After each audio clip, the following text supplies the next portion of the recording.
So we're going to get started while we get the images up on the screen. I want to welcome everybody. Thank you for coming to this panel. I'll give you a little sense of who everybody is in a minute, but I'd just like to start off by saying that I think the context for this discussion is not just Paris. The context for this discussion is a challenge that is so large that in order to really deal with it, what we're talking about, and I think what has happened over the last year is the world has decided to start talking about it like this, is that we actually need to get everything right. For me, that context comes in part from the encyclical that Pope Francis put out, where he basically issued the most aggressive environmental ethics challenge anybody has ever issued, which, in the words of one of his envoys, was that ecological integrity should be the guiding principle for all policy everywhere from now on. You can't really do better than that in terms of environmental integrity. But the piece of that puzzle that isn't often talked about is that's not such a big challenge if we think about it the way he thinks about it. And the way he thinks about it and the message that the Vatican wanted to communicate is you could just do things the right way. Once you know that you can choose between doing things the wrong way and doing things the right way, then it becomes a much simpler choice. And we do have some capability to start doing that. And so in 2015, we had a number of agreements on financing for development, on disaster risk reduction, then the Sustainable Development Goals, 17 global goals with 169 measurable targets that all nations have committed that they will support, not just abroad, but at home as well. So if you know about the Sustainable Development Goals, if you talk to people about the global goals, that's something that the United States has committed to do here at home, in our cities, in our communities, and then the Paris Agreement. And so I just want to say that for me, this framing that we're trying to actually get everything right on all fronts, we shouldn't be afraid to say that. Someone said to me in New York last year, the Sustainable Development Goals agenda is just so complex, and then this whole climate thing, we're going to, as someone mentioned earlier today, we're going to try to transform the entire human species. It's just too ambitious. But I think if you just think about it a little differently, 193 member states of the United Nations, and in the UNFCCC process, climate negotiations, 195 nations plus the European Union, they decided, you know what, all these things are these are things we work on. This is all something we have to deal with, and we're dealing with real problems. Why don't we just decide to work together to get it all right? Let's do the right thing on this issue. Let's do the right thing on that issue. Let's highlight the places where they overlap, and then let's make it work. So that's why we have this particular group of people here today. I'm going to tell you a little bit about each one, but then I'll let them tell you themselves when it's their turn to speak. But Tom Kerr here to my left is from the IFC. He is at the World Bank Group, also anchoring, I think it's fair to say, the Secretariat of the Carbon Pricing Leadership Coalition. And I'll let him tell you more about that. Myra Jackson has a number of titles that are enviable, to say the least, one of which is Diplomat of the Biosphere. Another, if I get this sequence right, is Permanent Representative of the United Nations on Climate Change for the Commons Cluster, which is a group of 180 NGOs. And Alden Meyer is, in my personal opinion and in my experience, maybe the most knowledgeable person on earth about the climate negotiating process. Having been to every single negotiation, maybe except one, having been part of the process of designing and engineering this global interactive process, including the civil society component of it that we now know as the Climate Action Network, I think he is more than qualified to tell us what's what and give us a brief on Paris and what it means. Alden, you want to start?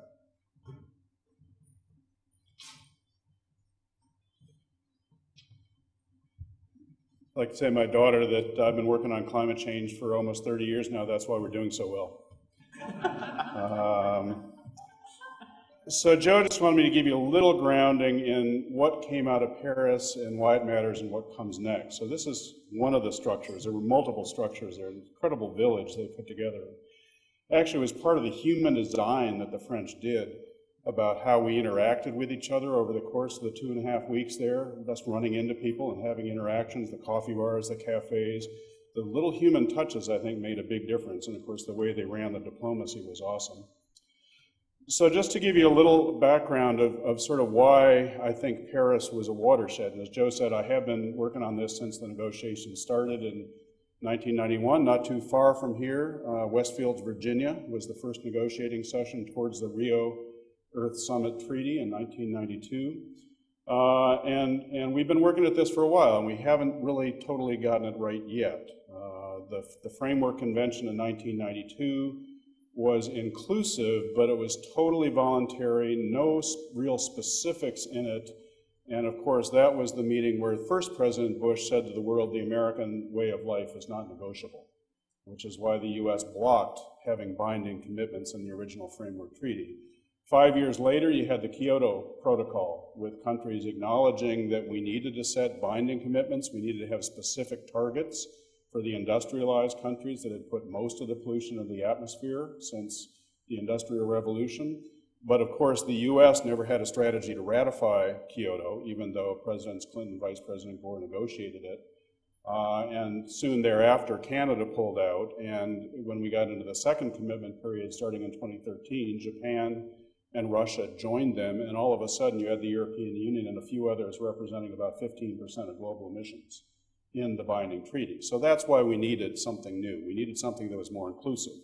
And that's the good news about Paris. It really did generate tremendous participation. Over 190 countries put forward their INDCs, intended nationally determined contributions, or proposed post-2020 emission reduction strategies in the run-up to Paris. Now, they vary in quality, they vary in detail. Some of them are very specific, some of them are very vague. So they're a work in progress, but the incentive, the political incentive, was for every country, even small developing countries, to have skin in the game, to have a proposal on the table. That's the good news. I think Paris also was a signal that the end of the high carbon era is inevitable. That we're pivoting away from fossil fuel intensive development models. The curves have crossed. Country after country now recognizes the impacts of climate change are much more costly to them than the investments needed to do something about it. The real question is the pace. Will the pace of decarbonization outrun the pace of climate impacts and climate reality and science? And that's the real question right now. But the direction of travel after Paris, I don't think is really up for question, and you can see that in the financial markets. The sort of movement away from particularly coal and long-term oil investment has been pretty amazing since Paris. And finally, for us here in the US, Paris sets a benchmark for what happens after President Obama leaves office next January, because the US did put forward a 26 to 28% reduction target in there by 2025 compared to 2005 levels. And of course, the president's been working overtime to try to move us towards that objective. We're not done yet. The next president, whoever she may be, is going to have to do more work on this. It could be Ivanka, I don't know, just saying. But we have a lot more work to do, but it really sets a benchmark for longer-term climate policy, and I'll come back to that. So what happens going forward? What comes next? This is kind of a simple timeline year by year. COP is Conference of the Parties, so Paris was COP21. COP22 this year will be in Marrakesh, Morocco in November. And there we will have a dialogue among ministers about how we are doing pre-2020, before Paris formally takes effect, on mitigation, on finance, on helping countries ramp up their game. The next big political moment, though, comes 2 years after that in 2018. The Philippines is making a bid to host it, but it's not been determined yet. And there you have a facilitative dialogue on progress towards the long-term goal. I should have said one of the things that was significant in Paris, for the first time, countries agreed to try to hold temperature increases well below 2 degrees Celsius above pre-industrial levels.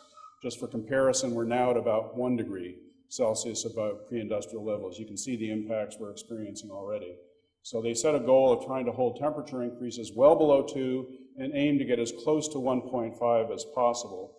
In 2018, there will be a report of the Intergovernmental Panel on Climate Change talking about the implications of that long-term temperature goal for ambition and what countries have to do. So that'll be the next big political moment. Then in 2020, countries will put forward their new or updated nationally determined contribution with a 2030 horizon, because you had a number of the countries like the US that put forward 2025 commitments, but most of the big emitting countries, India, China, Japan, Brazil, European Union, put forward 2030 targets. And the concern was, if we locked in that level of ambition, the current low level of ambition, out to 2030, we would blow well through that 2-degree target. So one of the hardest fights in Paris was getting this 5-year review cycle in place, where we'd come back to the table, sharpen our pencils, and like the game show, say final answer, and see if we can do better. And that's our next moment, is starting in 2018 through 2020 to get countries to lift their game. Then this sort of repeats every 5 years. So in 2023, you have another global stock take on how we're doing towards the Paris temperature objectives. And then in 2025, countries put forward their 2035 targets. And if this goes well, we'll get into a cycle of ramped up ambition where the more countries do, the more it drives down the technology costs and the more they can do in the next cycle. So that's the hope. So what does this mean for the US? Well, we have to do everything we can and look under every rock if we're going to have a chance of meeting that 26 to 28% target and then building on it going forward. So of course, for the president, because Congress has not been very cooperative, he has been using every executive authority he has, from the Clean Air Act to various energy laws, to use executive authority to ratchet down emissions. And of course, some of that has been challenged in the courts. The Supreme Court has yet to rule on the Clean Power Plan. That'll probably happen in the next president's term. But a lot of it has been moving forward a little bit under the radar screen, like appliance efficiency standards, vehicle standards, and other things that are already delivering a lot of carbon reductions. So ramping up, maintaining and ramping up administrative action under the next administration is key. State and local action. One of the reasons why we have been a leader on renewable technology is the fact that 30 states adopted renewable electricity standards in the 1990s and 2000s, which have been driving renewable investments at the local level despite the lack of a federal renewable electricity standard. We're one of the best investment markets in the world for renewable technologies, primarily because of state action. More and more cities and mayors, city council members are jumping on board with climate action strategies, dealing with this problem. And that not only helps with emission reductions, it makes it more politically feasible for leaders in the Congress and the administration to say the problem's real, let's take action, because people back home are already doing it. Corporate actions, we talked a little bit, you heard a little bit about that in the panel this morning. There is a lot going on in this space. More and more companies committing to 100% renewable energy, to net zero emissions at the corporate level, to putting a shadow price on carbon. There's a very interesting report out of CDP North America, used to be the Carbon Disclosure Project, showing how many companies are using carbon pricing internally in their investment decisions, even though a carbon price doesn't exist in practice yet. They're pretending like it did and screening their investments against a carbon price. Sectoral legislation. We can use things like the Farm Bill, Transportation Bill, infrastructure bills. Even if we can't get Congress to the promised land of a price on carbon or a cap on carbon, there's a lot that we can do working with Congress on other pieces of legislation to try to take various bites at the apple. And finally, of course, why we're all here, a lot of us, putting a price on carbon, monetizing the external damages of carbon and other greenhouse gases on the atmosphere. And I remain hopeful because, like Winston Churchill, you can always count on Americans to do the right thing after they have exhausted all other possibilities. So I'll leave it there.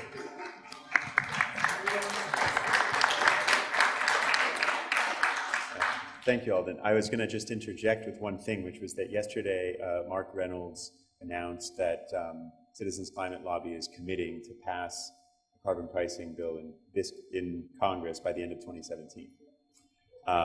So each year we've made... They say on Star Trek, make it so. Exactly, exactly. Each year we've had this commitment to grow by a certain amount, double our numbers, or even triple our numbers, and I've always met that goal. And this year, Mark said, you know what? Let's not focus on how many people we have. Let's just get it done.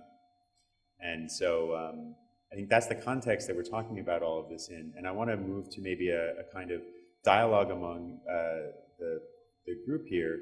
But I know Myra and Tom, you both have specific things you might want to say in addition to kind of introduce yourselves. And Tom, Alden has provided a great segue to your work in terms of the Carbon Pricing Leadership Coalition. And I'd like you to just tell us the story from your point of view, but put into that conversation the question of what kind of work is it to bring these different interests together to the same table. Great, no, thanks Joe, and thanks Alden for that intro. Yeah, so I sit in a very interesting space at the IC, which is the private sector part of the World Bank, but also then in the larger World Bank group. And so we have clients that are businesses, but also clients that are finance ministers. And the World Bank group has been putting out a lot of good information. First, I mean, why does it care about climate? Hopefully you've seen our Turn Down the Heat report, which came out a few years ago, which looks at what does a 4-degree warmer world look like, and how awful that'll be for for poverty and for the poorest in the planet. And we also updated that with a much more detailed look at a report called Shockwaves that came out in November of last year before the COP, that also said 100 million more people will go into poverty if we see climate as the way we expect it to see. So that's why the World Bank cares about climate. But why does the World Bank care about carbon pricing? It was very interesting. So these two groups of clients, both from business and from finance ministers, started to ask us over the couple of years leading up to Paris, we'd like to look at this. Is this, could this be done? We hear this is promising. Maybe it's not such a hard policy to do. Tell us how to do this. And we were starting to get more requests than we knew what to do with in terms of helping finance ministers or companies to think about this. And it was really interesting. So if you step back in terms of the numbers, just some facts in terms of coverage of carbon pricing globally, that's, we're looking globally. There are over 60 jurisdictions that price carbon in some way right now. It's about 12% of global emissions are covered. The aggregate sort of market value of all that is about $50 billion. That's the tax revenues or the market, the cap and trade revenues. And if you look at, for example, the Green Climate Fund they're negotiating in the whole UN process, this is about half of that value. We've seen 7 out of 10 of the largest economies put a price on carbon in some way. And we've seen this accelerating. So Korea, South Africa, Mexico, Chile, people usually think of the EU and maybe California, but you don't realize Kazakhstan, Thailand. I was just in Colombia last week, and Colombian finance minister held a session. So we're seeing a lot more interest in this as a policy. And then as Alden mentioned, on the same side, in the corporate world, CDP's done a great job of they publish this data that companies disclose to them about the use of internal carbon pricing because they're increasingly doing this. So it went from, I think, 120 companies globally 3 years ago. Last year it was 435, so they tripled. And then within that, they said 1,000 would be doing this by the end of the next calendar year. So these are companies like Walt Disney, Microsoft, Unilever, as well as some of the big emitters, the oil and gas companies and some of the energy companies. And so you might be skeptical or cynical about this, but I think in some cases it's really nice to turn that back on them. So if you're already putting in your model that there's going to be a $60 a ton on carbon, why don't we just go ahead and do that in a policy? Let's get it done. So this is the kind of dynamic we're starting to see, and I think you can break apart the ones that are real and the ones that might be checking the box. But I think one thing we've seen is there's a real rapidly growing number of companies that want to engage in a realistic dialogue. They're tired of all the back and forth, and they've chosen carbon pricing. Please price my carbon. I'm willing to sort of live with a steadily rising price as long as you give me some certainty and a pathway to go on. I can plan my investments. I'm worried about climate risk just like you are. They're seeing their supply chains getting disrupted, and they really want to sort of stop the madness. Let's see this happen. And we're getting CEOs to speak out about this and be advocates. And so in this group we formed coming out of the UN Climate Summit and into the Paris COP, this Carbon Pricing Leadership Coalition. We're trying to do 3 things. So one is, what's the best evidence base out there for now about pricing carbon in the right way? Things about aligning carbon pricing with other policies. How do you use the revenues to sort of buy the political will to do this? How do you ensure that the business always worries about competitiveness? How can you create this glide path? Secondly, we're trying to give these mobilized business, the progressive business, a voice and an opportunity to shape policies. So we brought them in South Africa. When South Africa was facing challenges about the carbon tax from the fossil industries, we brought together some other voices from the finance sector and from clean energy and some from the fossil sector to say, actually, we could live with this if you did it this way or that way. So, getting businesses to do that and to share the things with governments. And then finally, just bringing it all together in a series of dialogues. And I think I'll end with this point because I know a lot of you are focused on this continent. We just got off a call with the Mexican government. They have a very modest carbon tax, but they have announced now they want to do a national cap and trade, and they want to look at a North American-wide approach. They've talked to California, they've talked to the Canadian provinces, and one meeting I was in, they were talking about the sandwich approach with the U.S. So if the claim is always competitiveness, but the biggest traders for the U.S. are Canada and Mexico. So if both of these jurisdictions are pricing, can we start to have a real conversation about why we can't do this in the U.S.? And so we hold dialogues like this with business and with the governments to try to see what are those key issues and how do we come across, how have other jurisdictions faced that problem, and then how can we help you to do that? So we're looking for, I think this is a great sort of initiative and group. Can we get counterparts of yours in Mexico and Canada to help us as we start to have a North American conversation about this? Thanks. That was incredibly efficient.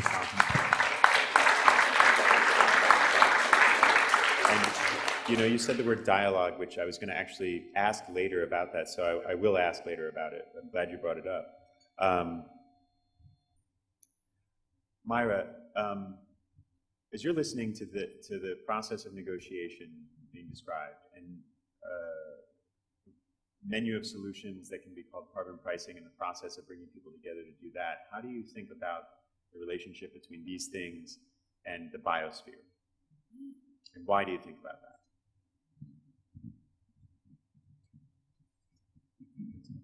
Oh, good. Hello. Well, he went right to that question. And as diplomat of the biosphere, it's a role to grow into. And what it asks of me and what it invites of all of you is to look at this question from that perspective. So when we go all the way out to that biosphere, we're looking at one organism. And so that's pretty exciting. Now, this question about carbon pricing, here's the crazy image that comes to mind as Joseph posed that question. Remember yesterday, if those of you were in the room, when that goal was named to get legislation on carbon pricing in 2017, we all pointed toward the wall, did we not? And let me tell you, in organisms, that's big. Because when you gear up living particles in an organism in one direction, things start to move. Now, I'm an electrical engineer, so I can talk about that in terms of electrons or any other thing. But it's very, very powerful what's been happening here. And as I've been looking over the decades is how are we going to get past our major challenges, I keep coming back to people. People caring, people awake, people in their right minds, people conscious. I came to Citizens Climate Lobby through Pachamama Alliance, so some of you may have heard Bill Twist talk about the organization and how it brings many into this process. But also at the same time, I've been at the United Nations. And the United Nations is an interesting place to be, to say the least. But one of the most significant roles is that of people engaged. And so I've been focused on this question around not only carbon pricing, but climate change altogether, is how to communicate it so that you and you and you and you can understand where we need to point. Okay? Because when we move and place our attention and attend to the target, the world we want, things can move. Alden's job, Tom's job, Joe's job, many people's in every sector that I go into, they're good people. And guess what makes their jobs more potent, more powerful in any negotiating space is your presence and your awareness of what is going on. That's where I want to focus. Making those connections, being sure that we're talking to everyone. Everyone's got to be invited into this conversation to understand better how it shows up in their world, how they can make movement towards that target. So that's what I want to say initially, Joseph. And maybe later as the dialogue continues, we can talk more specifics. That's great. That's a perfect introduction. Thank you, Myra. So I've put a few images in this slide deck just to kind of focus us a bit in this conversation. And I think you probably all can think about what this image is. It's about the biosphere. It's about organisms and ecosystems affected by climate. It's also about whether we can feed the world. And we're having problems with this scenario now.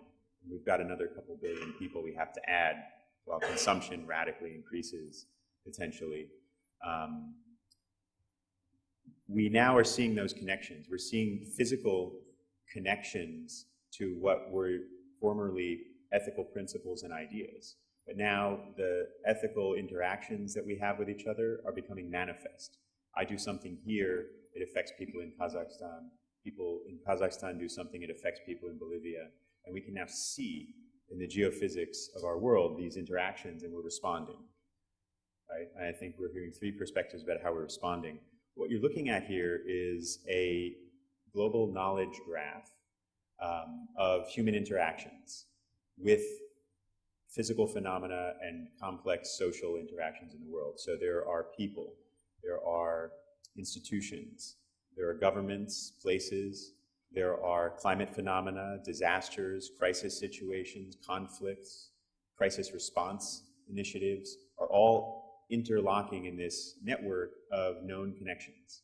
If you look on the right side of that graph, you can see what some of those interactions look like. You can see the third one down from the top is just a massive jumble of names and interactions. The one on the bottom right is a network that's specifically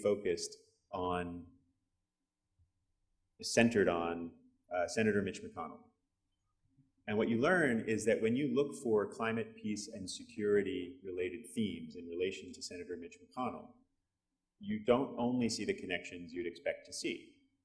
There are all kinds of published material, events, places where people appeared together, collaborations where you had maybe reluctant collaborators or eager collaborators, where sometimes the connection is the one you expect and sometimes it's the opposite. It's someone with one view and a huge institution with a completely different agenda are actually connecting. And we can now start to map these kind of interactions and think about how do we optimize them? How do we make them better? Can we bring those people together in a better way? Can we help them respond better to crisis, et cetera? We can learn a little bit about their capabilities and their experience. I put this here to just kind of get us thinking about some of the language that we've just heard I find really interesting. Alden, your Churchill slide hints at this problem. Tom, you specifically said that businesses are saying, let's stop the madness, which is in part a reference to wasting immense amounts of general economic value on waste that's not being paid for. And Myra, you said something about people in their right minds, people aware, and then engaging. And could each of you maybe say something about that? What, in your experience, how do things turn out differently when people are engaging in a way where they're able to come together from different perspectives, but in their right minds? Tom, since you said stop the madness, do you want to go first? Yeah, it's an interesting question. I mean, I think it's been fascinating for me. I've worked in this area for 20 years plus now, and what's happened in the level of, I'll come back to the CEO advocacy. I think these right minds, I mean, getting these CEOs in these spaces where they are filming videos, sending them to us saying, I want to be on your website, saying, put a price on my carbon, please.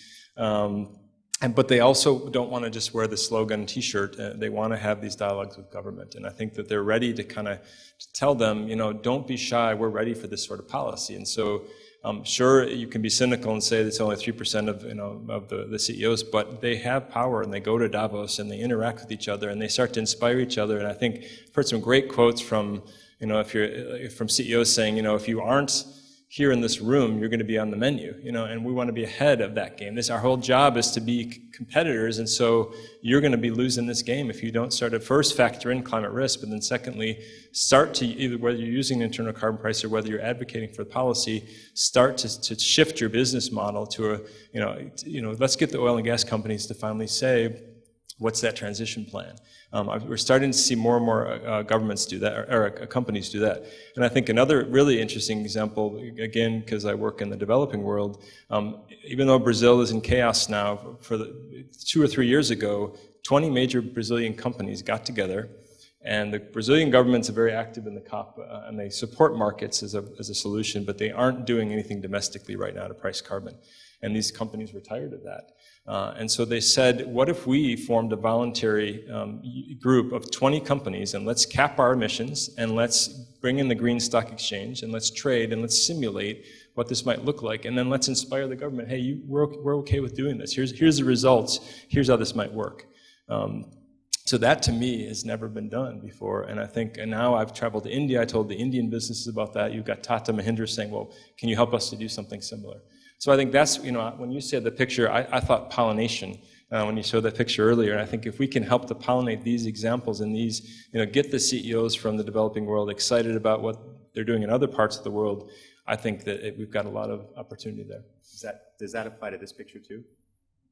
Oh, is this, so I can't, cross-pollination? Yes, so is this our high-level assembly? Yes. Yeah, so this was at the World Bank headquarters in April. We had our first high-level assembly of this carbon pricing coalition. So we have 90-plus major companies, 27 governments. We had Ban Ki-moon, Jim Kim, and Christine Lagarde, and all in the room with these leaders, and it was all just about carbon pricing for the first time. We've never had just that focus. And what Jim Kim walked away too was saying, first, it was great, we finally have several finance ministers at the table, but we also had the CEO of a Russian aluminum company, we had Tata Mahindra, we had Cemex, we had Shell. I mean, again, you can be cynical about some of these motives, but I think getting them around the table with the World Bank president to talk about, hey, we want to see, can we make this happen? I mean, that was really a sort of a watershed for us in terms of the public-private dialogue. Myra, how about you in terms of people in their right mind? All right, so we're going to go to a whole different perspective on this. I was inspired by what you were sharing, Tom, because, for me, going into these spaces, if you are looking for the face to place on the problem, that would be blame, you won't get very far. And I've learned that in a variety of ways, from my World Bank colleagues to who knows what. You sit around the table and you try to figure out how are you gonna be able to really transcend these problems and get to where we can solve them. We know what they are. Some of the trip-ups are around language. And so the way that I see through is to understand complicity. And to begin with the fact that we truly are all complicit, and we can find that in ourselves. And that means from there, everyone needs to be invited in to this discussion and to be an actor in resolving the challenges. And that space that we can create for each other, and it really is a safe operating space, removes a lot of toxic emotion. The toxicity is, I believe, a part of what keeps us drunk. And you know what happens if we're all drunk together? We do not make good decisions. If I am sitting with Tom and we've overdone it at the bar, I'm not going to mind he pulls out his keys and drives off. and I'm in that other side. But let me be a bit sober, and I'm going to stop Tom from driving the car. So in the environment is going to create equilibrium. And the kind of equilibrium we've created is we've gotten very much accustomed to our own toxicity and the roles we play and the fingers we point and all of that. What I'd like to introduce is in the space where we're going, and this is what we do very well at CCL. You're creating the space for movement, for new targets to be set together by working across the aisle and giving some appreciation for whatever's gone before. Being willing to change the language, listening to concerns, and let me tell you, what we've learned we can apply in multiple places. So I want to introduce that as one way of getting to saner, getting into our right minds and reclaiming our senses. Maybe just let me build on that. There's an old friend of mine, a very experienced diplomat from Brazil. His name is Andre Delago. I think he's now at the permanent mission. But he was in the climate negotiations for a long time, and he used to tell this joke. He said, what's the difference between the Convention on Biological Diversity and the Framework Convention on Climate Change? And the answer is the Biological Diversity Convention is about ecosystems. The Climate Convention is about egosystems.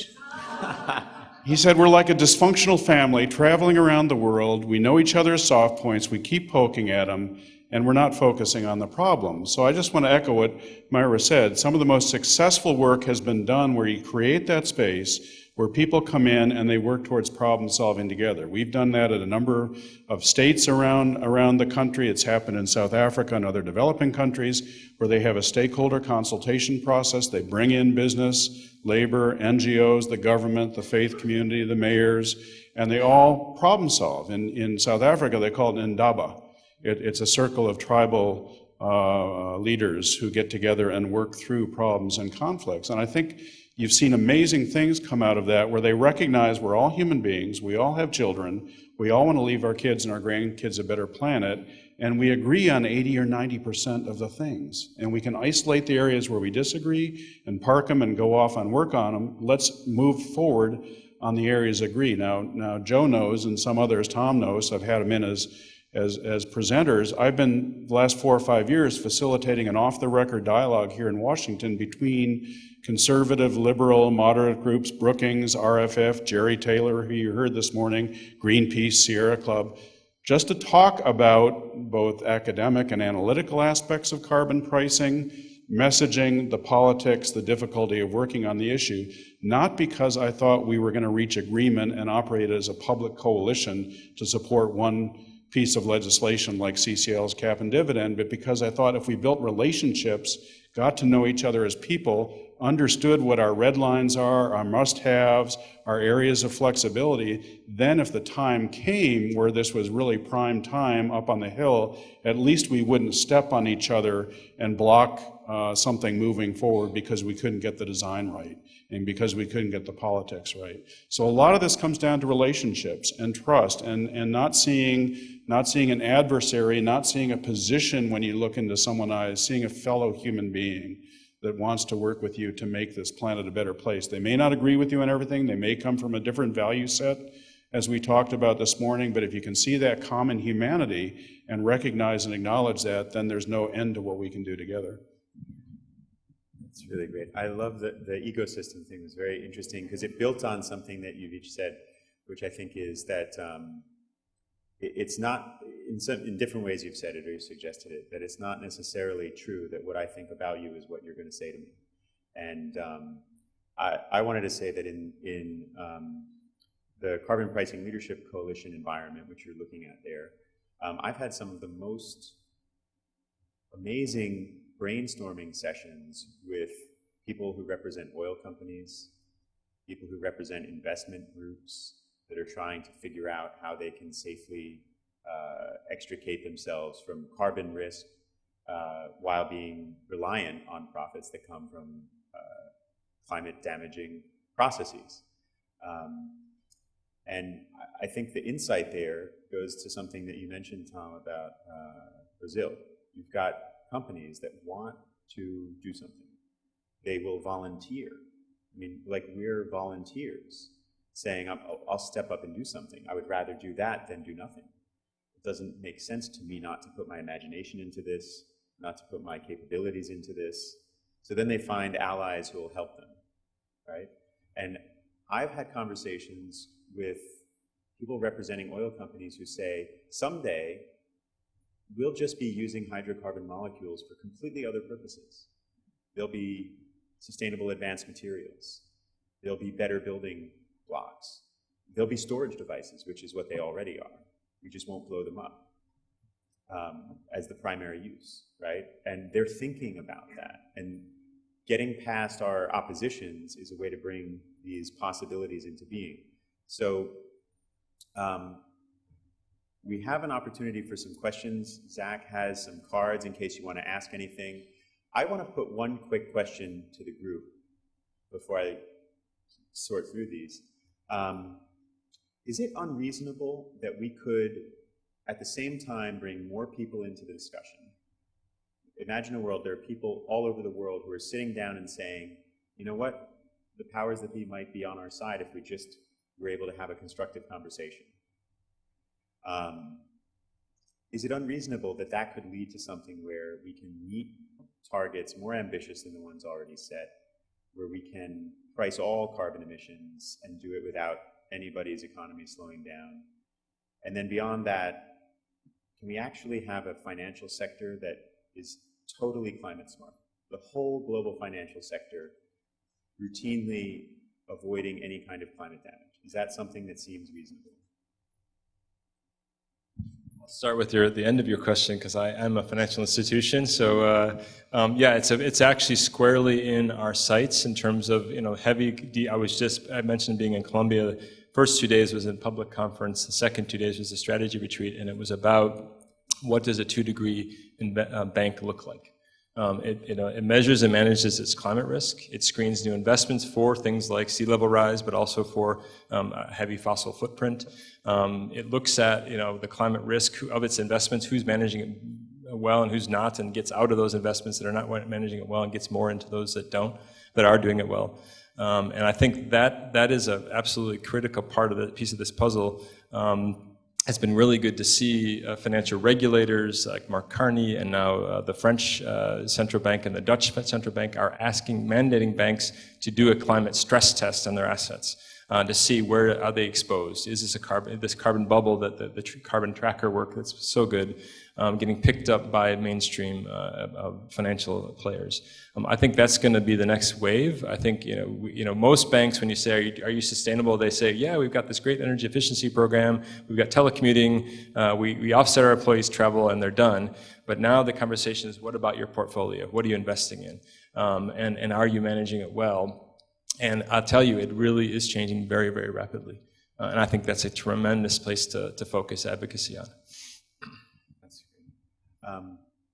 I think that's enough of a yes, unless you want to comment on this idea of a climate-smart financial sector. Well, just to say that I think Paris was a shift in another way from a paradigm of countries pointing fingers at each other and saying your end of the lifeboat is sinking, to saying we're all in the same boat and we need to work together to learn from each other and collaborate. Now, it's not a guarantee, it's an opportunity.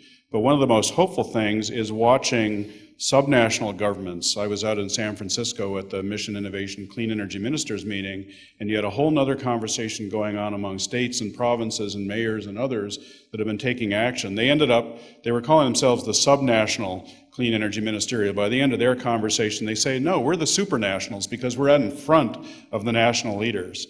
So I think you're seeing this conversation in all these different sectors. The faith community, the labor community is having it, the business community, mayors, governors, et cetera. That's what gives me hope. It's 20 years later than it should have been, but I think it can move at an accelerating pace, and it feeds on each other, reinforces each other if we get it right.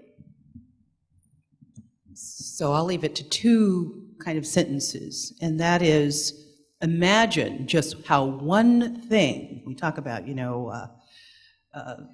the how things can ratchet up very quickly, but imagine what would happen, what would be unleashed with a carbon fee pricing policy done in America.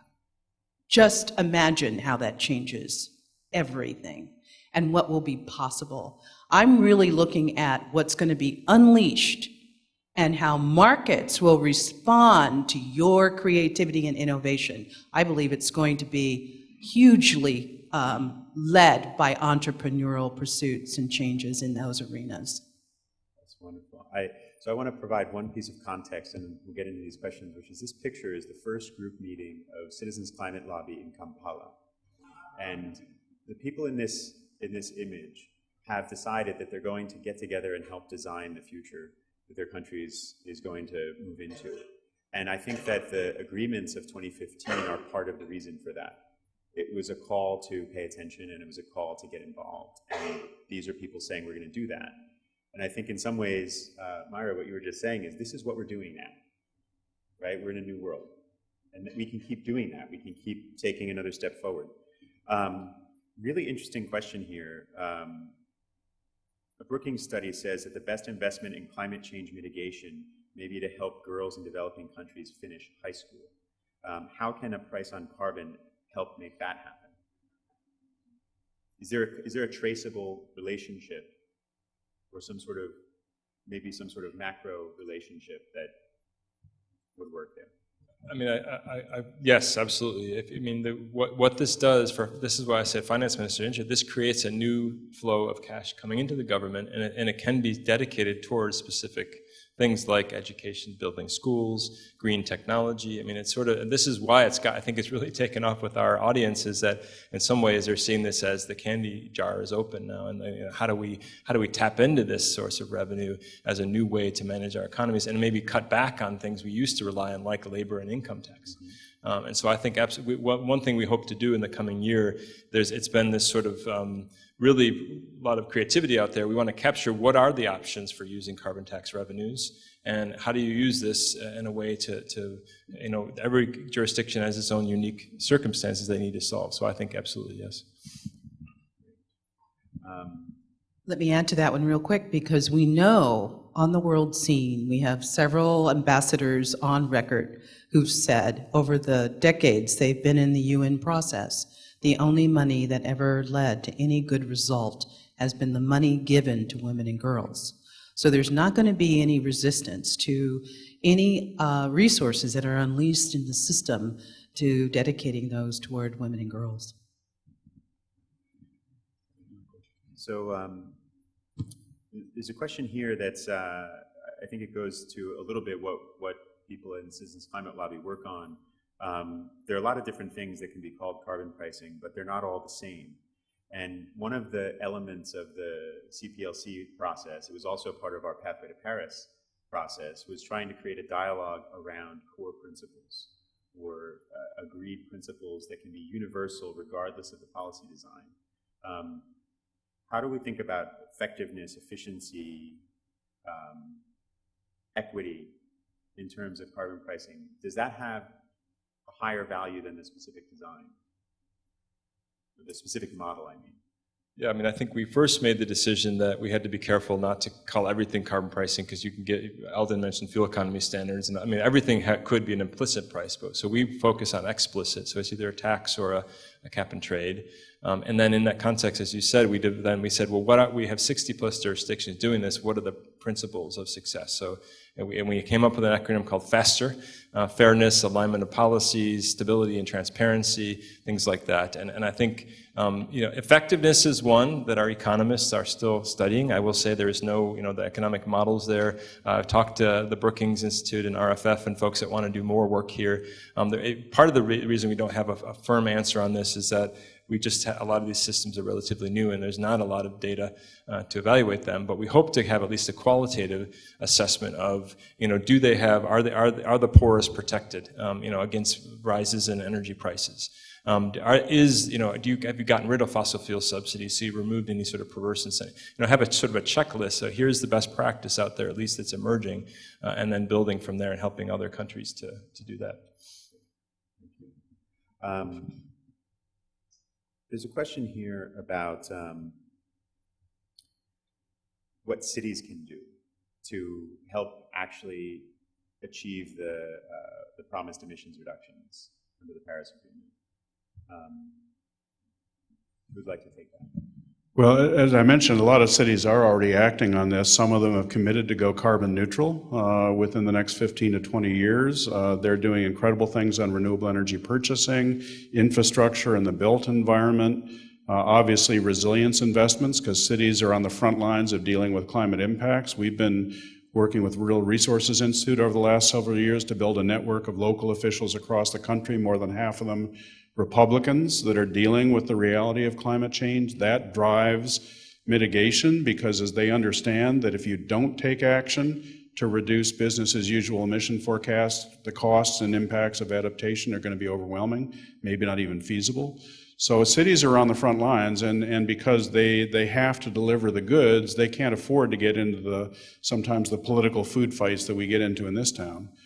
They have to take out collect the trash, fix the potholes, deal with the infrastructure, and run every 2 or 4 years for re-election. And so I think there's a lot cities are doing. They're getting together globally, and they can drive the national conversation by sort of embarrassing national leaders and saying, look, we're doing it. We're taking action. We're making things work. Why can't you join us?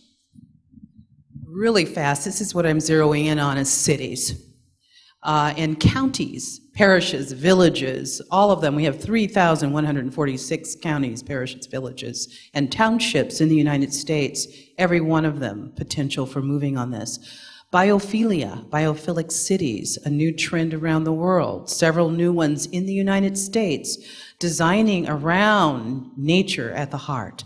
It's changing the dialogue, it's looking at health, it's looking at water, it's looking at how we are involved in it. So there's a lot of energy at that level, which means now you drag in all your urbanists, your city planners, your architects. Everyone is in at looking at how livable your cities are. This is a great place to engage a lot of energy and a lot of productive work and creativity there.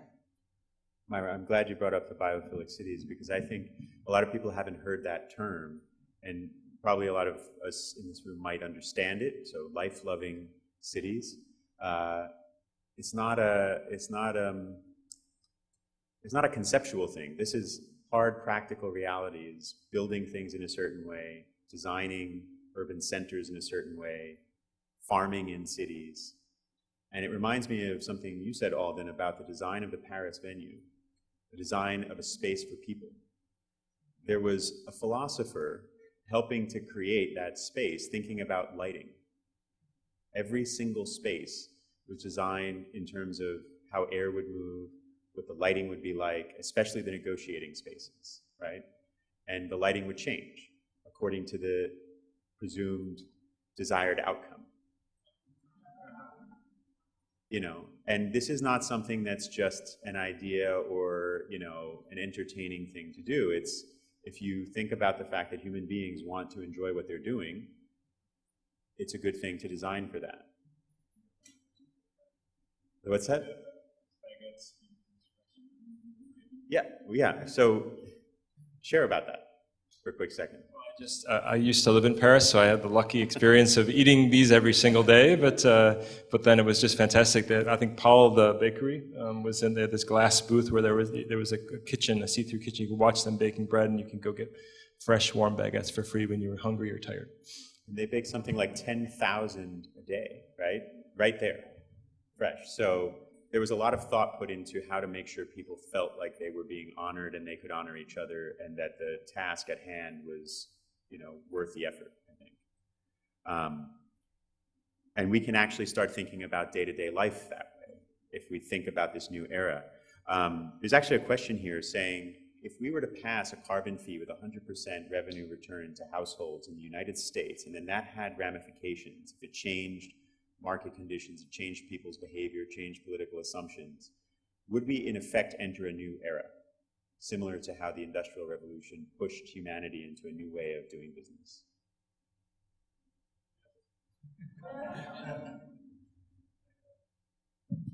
I think this is where you're getting to the point when it is possible, and you can start to see the light bulbs go off about how, like you said, if citizens get back the revenue and it's something they can spend and use, and they see this. I think that the debate has been, I'm glad you call it a fee rather than a tax. It's just been, don't tax me, but I'm willing to actually think about it another way if it's going to be money I can play with. And I think the one example we hear a lot about is the British Columbia province, where they did say this is going to be revenue neutral to you citizens, and how do you want it? And they said, well, we'd like to reduce labor and income taxes, and that's been a very successful policy.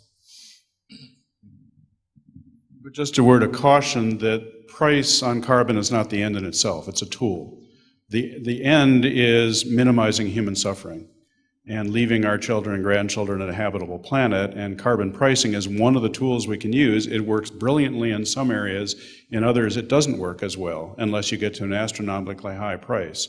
So it has to be supplemented by information standards, by education programs, by citizen participation, by political engagement, by efficiency standards, a whole host of things that we know, because different markets, different segments react differently to any given level of carbon pricing. So what works for the electricity sector, a carbon price that would really shift dramatically investments by utilities and energy sources, might have very little impact on people's driving patterns and what kind of vehicle they buy, because it wouldn't produce that big a price on gasoline. So you really need to think about this as a tool. It's an essential tool, but it's not sufficient by itself. It needs to be supplemented with other policies. Go ahead, Myra. Yeah, I want to just throw out very brief answers to sort of CCL technical questions. For instance, how can we trust Congress to set the right price? I think our organization's thinking is you talk to them, you work with them, you hold their hands, you urge them to do the honorable thing. That's what people ultimately want to do. And it's dishonest to say you're going to fix something and then do something that doesn't fix it. So I think if we have good working relationships, Alden said earlier, it's about people and relationships. I think that's how you get to trust. I don't think trust is because we have the right thing to force someone to do it. There's another question here about, CCL wants 100% dividend. How can we make sure people stop buying the wrong things and start buying the right things and incentivize investment? And again, just quickly, I want to say that our thinking generally is we don't want to force people or trick people into doing that. We're not trying to guarantee their behavior change. It's just that at a certain point, it's no longer going to be possible to keep investing in something that's not profitable. And so then the change starts to come to us, and we are then empowered by that. I think that's part of the thinking. But I want to take that context and add one more piece to it, which I think is really interesting. This morning we heard Jerry Taylor from the Shannon Center talking about how some people really are concerned about the risks of responding to climate change, that there's a risk that government becomes so big that there's no going back, that even people who aren't worried about that may end up finding they lose certain freedoms or certain decision-making capabilities. Is there a way that we can design a response to climate or carbon pricing policy where those fears are not warranted and people can actually get beyond those fears? How would any of you think about the need to address those kind of concerns and get beyond them? Well, I'll start, which is posing the counterfactual. If you assume no action on climate change and runaway climate impacts and disasters, can you imagine a bigger role for government?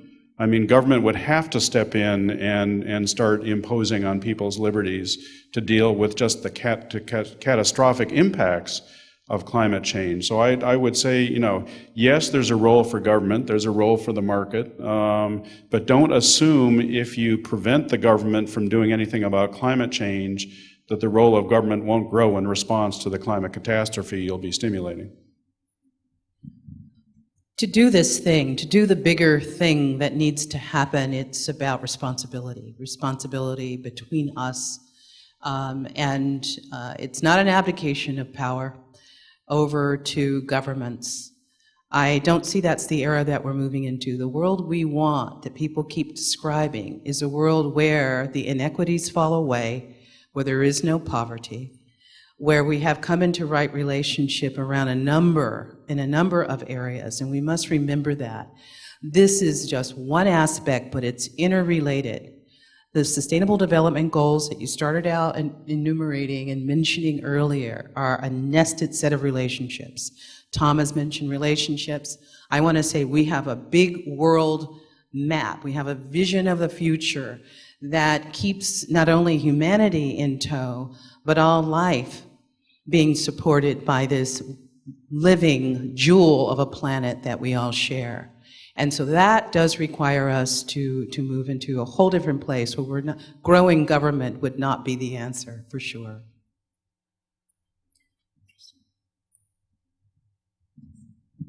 So one quick question, probably Alden, as quickly as possible. How many countries have signed the Paris Agreement, and when does it look likely to go into full effect? Well, 177 countries signed on April 22nd, Earth Day in New York, which blew away the previous record of 119 countries signing the Law of the Sea when it came into effect in the 1980s. To take effect, the Paris Agreement needs 55 countries, at least 55 countries, and at least 55% of global emissions having not just signed, but ratified or taken whatever domestic action they have to do. I think the projections are now that we're likely to see that this year. China has said they will do it before they host the G20 summit in September. President Obama says he will do it in that time frame as well. You have positive signals from India, others, so I think it's quite likely that we could cross both of those thresholds and have the Paris Agreement take effect this year.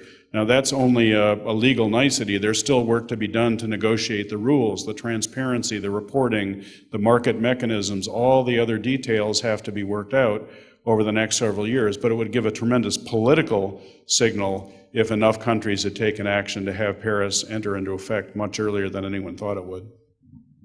Great, thank you. So we're just at the end here, and I wanted to ask for maybe one last sentence on whichever of these topics seems best for you personally to address.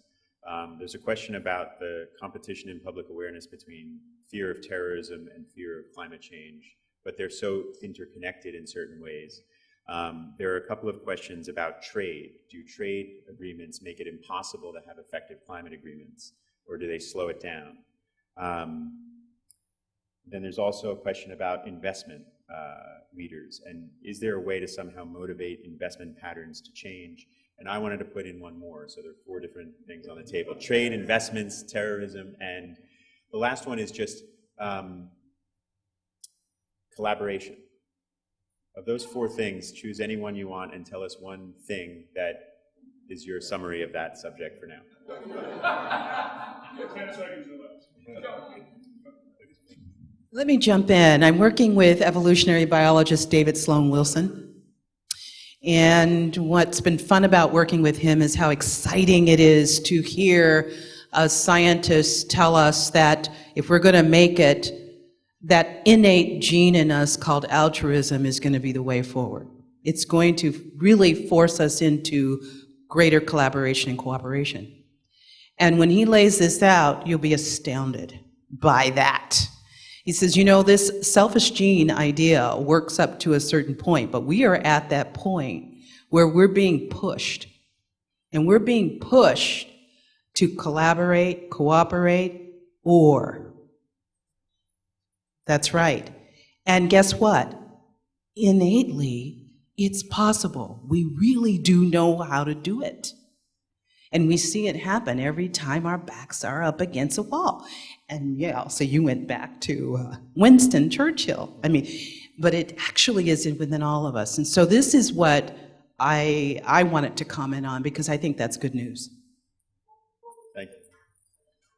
David Sloan Wilson, he's written a book, What Does Altruism Exist? Genes, Culture, and the Welfare of Others. Welcome. Tom, Alden, I'll comment on trade and collaboration. So I think, I mean, for us, you have to accelerate action. You have to first expand smart policy, including pricing, to those places that don't do it now. So I've mentioned some of the countries that are starting to think about it, including the U.S. Secondly, you have to deepen it where it exists today. I mean, I didn't mention that it's great to have 60 nations doing it, but the average price is about $10 a ton or less. So we need to deepen those levels and actually rise those levels, get it more coverage. But then I think finally around collaboration, I love coming back to the story around this North American linking of markets. So you started with Quebec and California. They've done it successfully. Ontario recently announced they wanted to join. I think another Canadian province is on the wings. And then we had Mexico say, well, hey, this looks interesting. Could I be part of this? And I think then we've started to talk with Latin America. And so you can kind of see that the light bulb's going off that, hey, this is something we want to be part of. It's going to take some time and trade negotiations and things like that. But I think it comes down to the fact that we need to build those institutions from the bottom up. You know, the Paris Agreement's given us this nice chapeau. It lets countries do this, and now I think you're going to see an explosion of these sorts of regional collaborations pop up, and that's going to have to be the way we're going to solve this problem.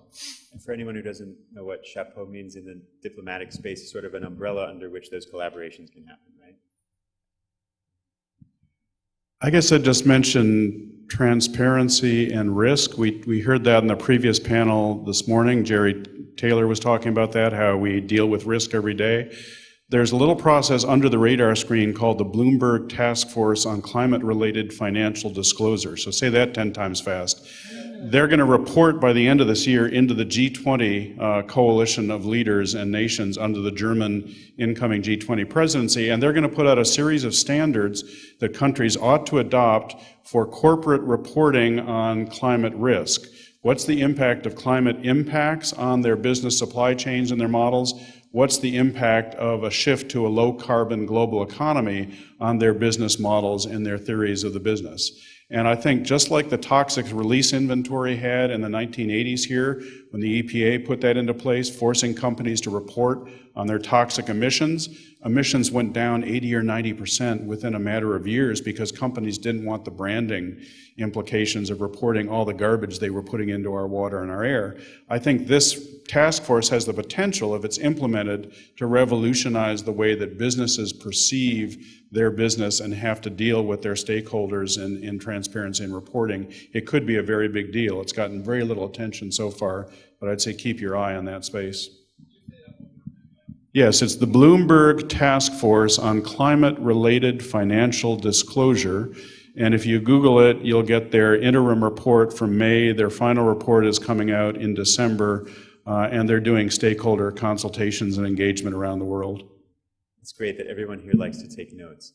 I just want to say very quickly, clearly we can actually do this. We can work together. We have the umbrella agreements we need. We have the space to do it in. We have the capabilities to collaborate. You're all part of it. And can we just have a round of applause for these three global thinkers?